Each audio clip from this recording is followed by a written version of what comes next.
Brad in Los Angeles is next up. Hey, Brad. Hey, Eddie. How you doing? Good, Brad. What's on your mind today? Hey, I had the privilege of attending your party. It was awesome. Had a great time. I Thanks. actually got to meet Ray from Maryland, so that was a highlight. Oh, is that right? Oh, I did too. As soon as he talked to me, I was like, I know that voice. I absolutely, dude. I knew it too. Hey, I want to talk about you're talking about the Kiss catalog, about the music maybe being sold. I ordered on Kiss Online on December 2nd. I had a 3-piece order. It was a Kiss jersey, T-shirt, and the Live Off the Soundboard, 1977, Des Moines, Iowa, which I was at that show.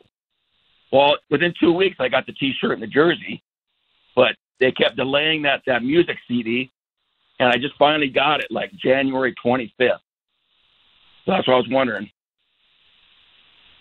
Yeah, there's been nothing confirmed, Brad, that Kiss actually did sell the catalog. I don't know.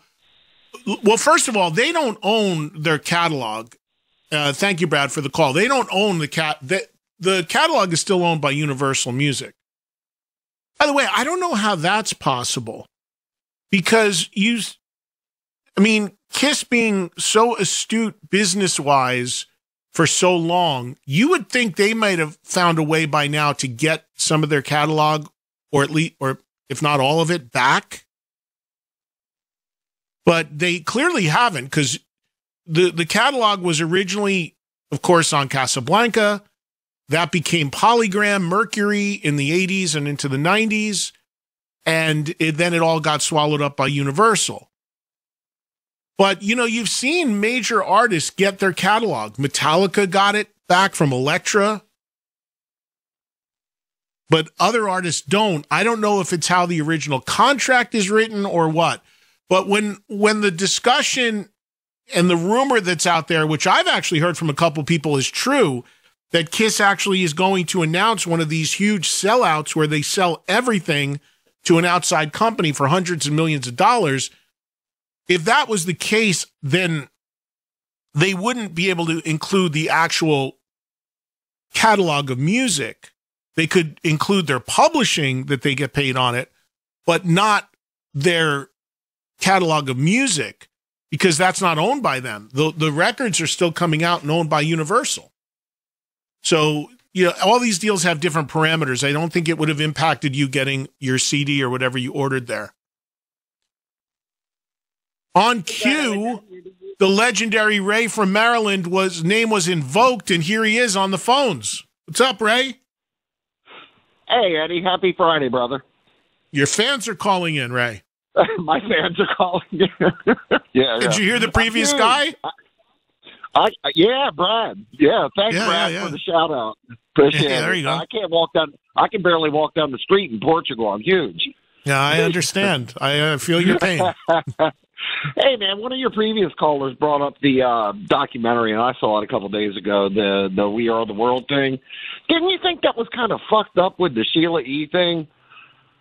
Do you recall that? What part about it when she said that she felt they were just using her as bait to get Prince? Well, they did, because they told her apparently she was going to have a little solo part, right. And then once they realized Prince wasn't coming in, they basically, kind of threw her to the curb, which I thought was really messed up. And then Prince, the closest they got, he said he would come in and do a guitar solo, but in another room, which was typical Prince, But I thought that was kind of messed up for her. I mean, granted, you had the elite of elite at that time in that room. But I felt bad for her if that was the case. But that's the one thing I haven't heard brought up about it. So I felt bad.